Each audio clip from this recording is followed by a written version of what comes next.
my days. Ladies and gentlemen, listen, wherever you are right now, I urge you to please give Tram a standing ovation because that young man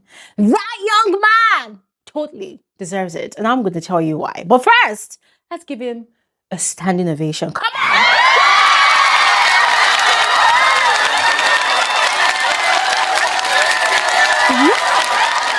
Oh my days. Oh my days. Oh my God. Ladies and gentlemen, I watched Tram destroy a whole ship just by his mouth. Oh my days. Oh my days. Oh my God. That was so impressive. So impressive. I was shocked. Now, the reason I am giving Tram all of these accolades is quite simple and very obvious from the get-go. This young man has been saying that was what he was going to do. Right from the moment he stepped into that house, he had been declaring to all his G's, all the girls as well, that listen, if your babe is available to be taken, I will take. If your babe is available to be knocked, I will knock. If your babe give it to me to chop, I will chop. Guys, you get what I mean? We're not babies here. We're all adults, right? I want to presume that we're all adults. So you get what I mean? When it says, if your babe give me to chop, I will chop. If your babe opens her left for me, I will knock. He has been saying it. He has been saying that as far as he's concerned, nobody is dating anybody in that house. So anybody can do whatever with anybody. And Trump stuck to his guns because that was the bone of contention between him and YUSUF last night over bells. But aside Trump, because me, I will never stop celebrating this young man. Aside Trump, Bells also fucked up. Big time. I was even ashamed of her. Like, not of her. I was ashamed on her behalf. I was ashamed on her behalf. I was ashamed on her behalf. English. Stop it. I was ashamed on her behalf because she fucked up. Big time. She fucked up.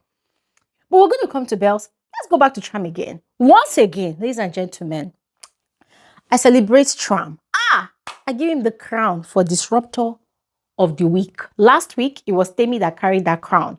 See, I think Big Brother should even create a new category for us viewers to be voting, right? And this one should not be made known to the housemates because the housemates will now be trying to do the most, right? So for us viewers, we need to be voting for Disruptor of the Week. Yes, because these housemates, they deserve that title. Last week, it was Temi. This week, it was Tram. Because yesterday, oh my God, Tram was busy. Like, this guy was working harder than the devil. Like, after destroying Nomy's character on live TV, he now moved on to YUSUF and Belle's relationship. Now, what am I even saying? Let me give you the breakdown of how it happened, all right? Now, remember on my previous video, I shared details of all the chaos that erupted in the house right after the arena games. Now, I ended that video by sharing all the details of everything that transpired between Nomy and Tram, the whole heated altercation they had in the kitchen. Now, Tram was still aggravated. He was still quite pissed, right? Because especially Nomy had made reference to his father, which is one thing that Nomy just enjoys doing these days, I presume, because when she's having issues with people, she must mention their parents, and it's just quite annoying for these housemates. So, Tram was still upset, explaining himself to people.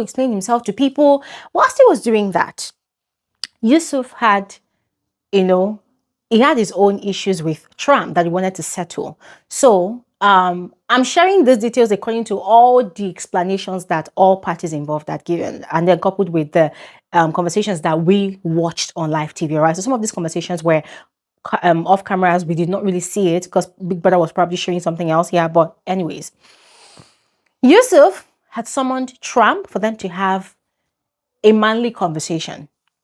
Now, the issue for YUSUF was, you had made a statement. You had said something about my babe. Like, why are you disrespecting me? Because according to YUSUF, he was there when Trump looked at Bells walking past and had said, this girl, I will chop this your babe, oh. Like, I will collect this your babe, you know, said something like that. So Yusuf said he had felt disrespected. So he had called Tram to address it. Like, dude, did I offend you? Why are you disrespecting me? Why are you saying something like that? Now, where the camera caught in last night's conversation was Tram telling Yusuf that, listen, bro, don't allow this girl to bring issues between us guys, because this your babe is playing a game. She wants the guys in the house to be chasing after her. And that is why she's throwing herself at us. She's flirting with us. So Yusuf was confused. He didn't understand what's going on. Sheba was there. So he was asking like, okay, what do you mean? What exactly do you mean? And Tram was saying that, that the other day, Bells was the one that came and sat on his hand and was twerking on his hand. Another day again, he had spanked her bum and she did not have any issues with it. That she brings herself to him and he takes what she's offering. So Yusuf was quite confused and you could tell that the guy was really upset because he was like, nah, that's disrespectful. What do you mean? Now, Trump talks a lot. So he was talking a lot. You know, then he was saying that, oh, he knows that Bells is playing a game, that Asai's throwing herself at him, flirting with him, that there's also this annoying thing that she does where she chooses the weirdest moments during house gatherings to go and do other things so that everybody in the house is upset with her and talking to her. So for her, it's all a game. So dude, don't let this girl to bring issues between us. No, so we're just saying. Now, for Yusuf, his only concern at that point in time was confirmation, clarity. He wanted clarity. He wanted to confirm if this whole thing that Tram was saying was not a made-up story. So he kept on insisting that no, that he was going to call Bells to that place so that they will ask Bells, you know, if really this happened. And Tram initially did not want that to happen, but then Yusuf said, no, we're going to call Bells. So they called Bells. Bells sat down and they asked her. In fact, Yusuf had to ask her directly.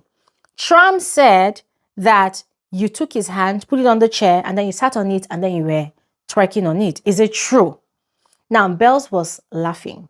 And she was like, no. And what happened was that Yusuf said, no. I don't want context. Yes or no, did it happen or not? And then she was like, yes, it happened. Hi, ladies and gentlemen. It felt like somebody carried a sword and stabbed it at Yusuf's ego 1,000,000 times. I'm not going to say his heart because, hey, I don't believe that that guy is in love with that girl. Yeah, of course. Yeah, doing stuff in the house does not mean that it is automatic love. But his ego was bruised because when Trump was talking, he felt like Trump was just bluffing. And you see, he had always complained about Bells being very, very indifferent to him, right? So he did not believe that Bells could actually do such a thing with Tram. So Yusuf was so disappointed. And then he said, okay, thank you. That's what I want to hear. You can go. So Bells did not want to leave. She said, no, that let her explain that there's a context to it. So she was saying that they were having a conversation. Tram was telling her not to settle for Yusuf, that there are other guys in the house.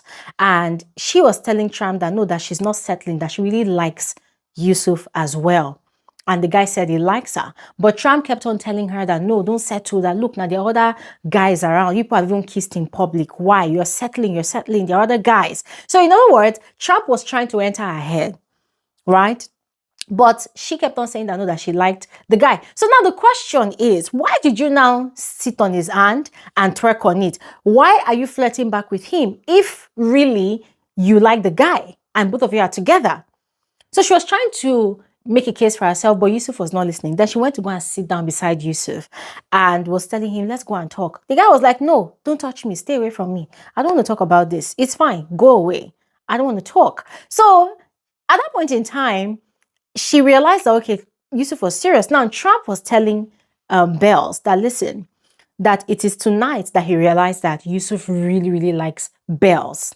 You know, that, okay, that she should forget about all he was saying and, you know, focus on Yusuf. But Yusuf at that point in time was quite upset. Now, Sheba was just like, she was stressed out because she kept on asking Tram, what is the purpose of this thing you're doing?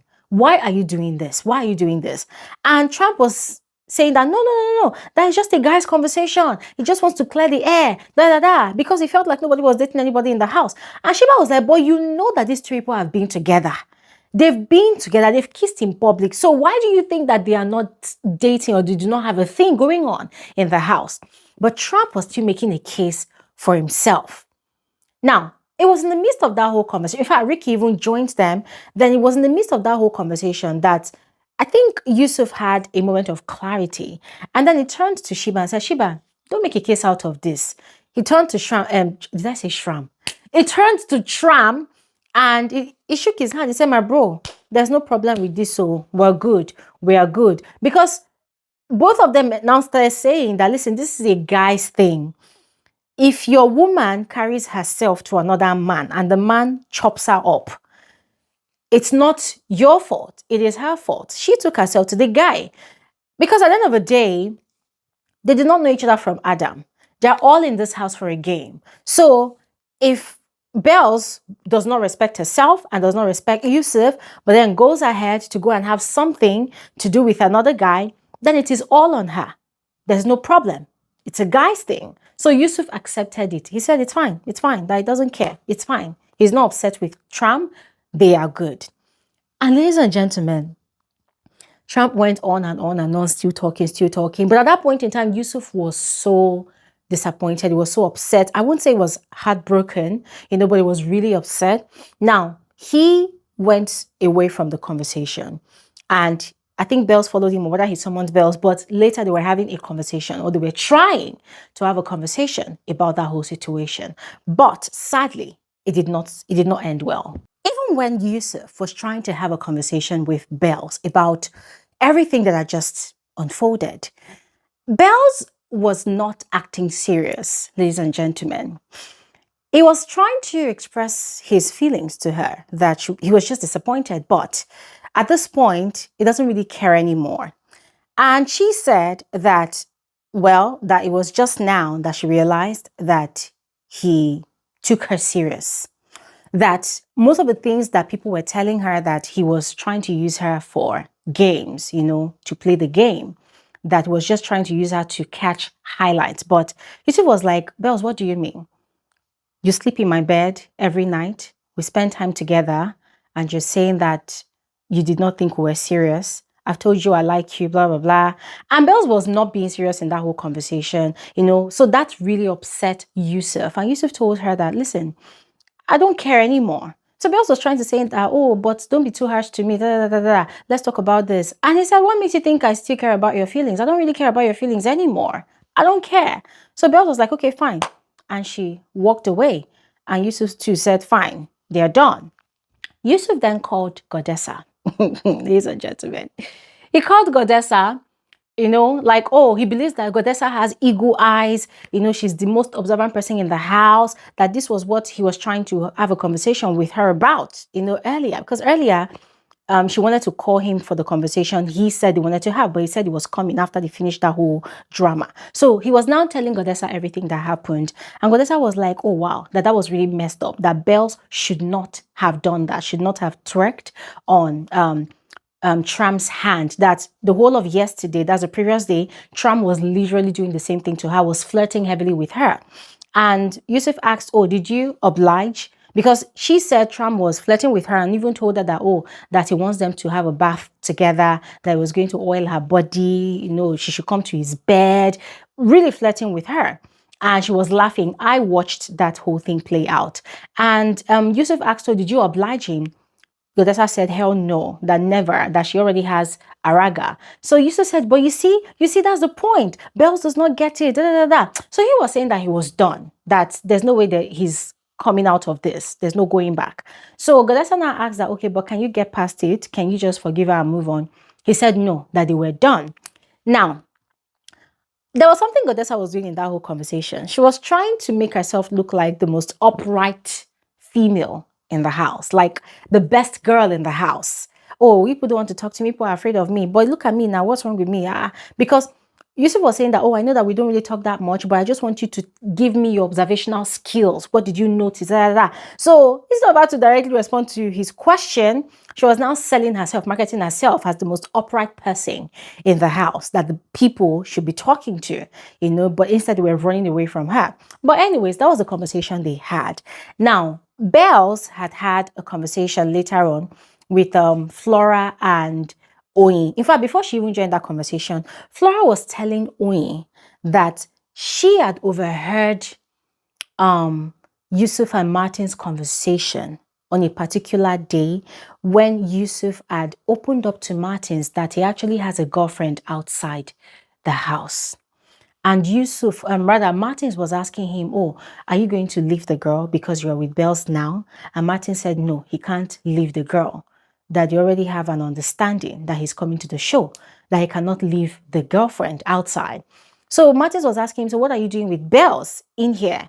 He said, well, it's just for the game now, that what they have is not serious. It's just to use Bells to hold body. So according to Flora, she overheard all of that and she went to go and tell Bells. So that was what caused Bells to begin to doubt Yusuf's commitment to her, and that was why she started looking elsewhere to see if she could also find some other sort of arrangement to play him back at his own game. And also, speaking about the same Bells, Ricky had revealed to Yusuf in their conversation 2 days ago that Bells is back in a relationship with her ex, that the guy was a high school sweetheart. So they've been dating off and on. And before she came to the house, they were back together again. So maybe that is why she's not really taking conversations with Yusuf too serious, because Yusuf had complained to Ricky that the red flag he sees in Bells, as much as he likes her, is the fact that whenever he's trying to have serious conversations with her or even discuss business proposals that he has in mind with her, that she always, dismisses it, like she takes everything on the surface level. So Ricky was giving that excuse as a basis for why he feels Bells was acting the way she was acting. So everybody has skeletons in their cupboards, right? And I think there was a conversation that Bells was having with, was it Oyin yesterday, where she was saying that she had tried to confront Yusuf about this whole he has a girlfriend thing outside the house, but Yusuf did not properly give an answer. He was acting all I'm a man type of thing. So there was just a lot to read. Now, later on, when Bells had joined the Flora and Oyin's conversation, Flora had advised her to go and have a conversation with Yusuf just to sort things out, After all, they have something good going, so they shouldn't spoil it over whatever Tram had done. But when Bells went to have a conversation with Yusuf outside, I think Martins was also in the picture, the conversation did not really go well. Yusuf had made up his mind that he did not want to have anything to do with Bells anymore because she really bruised his ego. She really disrespected him. That if she had done that with anybody else in the house, he probably wouldn't have frowned on it the way he's upset right now. But the fact that it is Tram, the same Tram that had been bragging to everybody in the house that he could take anybody's girl, that nobody's girl is infallible, and then Bells willingly handed herself over to him like a sacrificial lamb, that was so insulting, and he can't move past that. So there's no way they're coming back together.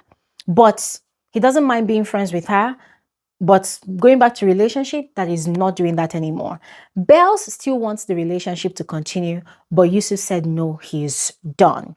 Now, Bells later on went to have a conversation with Mercedes and her other friend, and Mercedes was really mad at her that no, that you shouldn't have done that, right?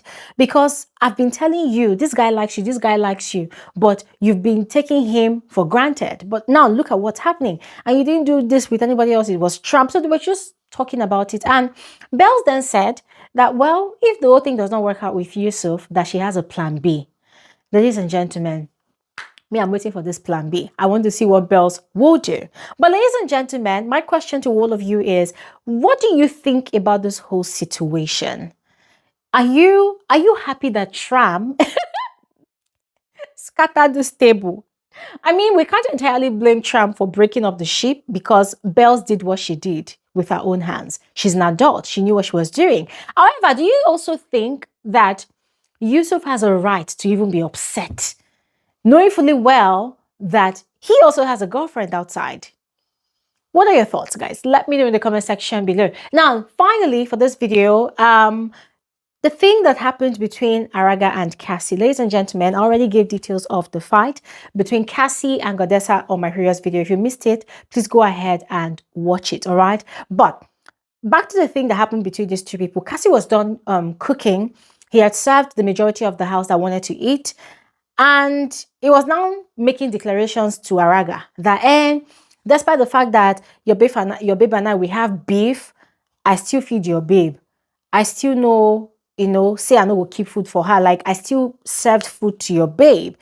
Now, the way he had said it, it was quite condescending. Yeah, he had said it in pidgin, and that's a huge insult. Like another man feeding another man's girlfriend, meaning that man does not have the balls to be a provider for his girlfriend. That is what it means. That's a literal meaning, But what he was trying to say was that despite the fact that he had had quarrels with this girl, he did not exclude her from the pot. He still served both Araga's food and Godessa's portion. That was what he was trying to say. But Araga took the literal meaning and he was so offended by it. He was literally shouting at Cassie, "Don't talk to me like that. Don't ever tell me that nonsense in your life. What do you mean? What rubbish? Dead that matter, dead that matter." But Cassie did not back down. Cassie said, "Dude, whether you like it or not, you will listen to what I have to say. And there's nothing you can do about it. I will tell you that, yes, your girlfriend called me dumb, but I still cooked food and I still served her own portion. So if you are angry or you're not angry or when you are tired, go and carry your food and go and eat with you and your girlfriend." Araga was so upset. He went outside, came back inside later on, and he was so upset. And Cassie was still saying it again. Cassie still went to him and told him again and again and again. And Araga was like, "Okay, so fine. What do you want to do about it?" Cassie said, "Well, guy, if he beats me, you can't beat me in this house. But I just want you to know that whether you are angry or not, I will still tell you what I want to tell you. And you must listen to it. If you like, act as if you're not hearing me, but you can hear me." Despite he repeated the thing again, Araga almost exploded. The guy was so angry. Some of the housemates too, they were like, this thing Cassie is saying is quite unnecessary. You shouldn't be saying that. It's quite condescending. It's rude. It's disrespectful. They were just, saying what they were saying. Now, I was watching that whole situation, also looking back at the earlier altercation that had happened between Cassie and Mercedes and then with Godessa. And guys, see, frankly speaking, I was just applauding Cassie. I was applauding Cassie. I was also applauding Ebuka. Massive gratitude to Ebuka because it was since Sunday night during the live eviction show last week when Ebuka had questioned Cassie that, "Do you think you're doing enough in the house?" Another question that he asked to Cassie and the rest of the house. It was ever since then that Cassie started unleashing, like the guy has been showing himself. Even as director of the wager task, the guy has been outrightly calling out everybody's bullshit. He has been calling out everybody's bullshit. And then last night, what he was clearly doing was he was clearly trying to provoke Araga. He was trying to draw reactions from Araga because he has seen the way Araga had been, had gone crazy in the altercation he had with, what's his name now? That guy, Sultex, last week Saturday over that whole Temi's matter. So he was really trying to trigger Araga. And Araga was taking the bait. So when he saw that he wasn't particularly getting the exact result, which was an actual fight, he was still going back again to Araga to go and taunt Araga. He was literally taunting Araga, goading Araga. Ladies and gentlemen, I must admit, he really tried.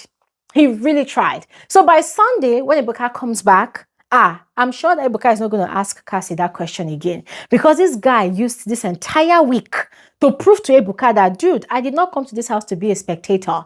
I came to this house to be a player, to be a participant. And most of all, I get praise for head. And that was exactly what he did. Ladies and gentlemen, I'm going to stop talking here right now because I would love to hear your thoughts in the comment section below. And also, let me know what you think about what Cassie was doing. Yeah. I will see you all on my next video. All right. Thanks for watching. Have an amazing day. Bye.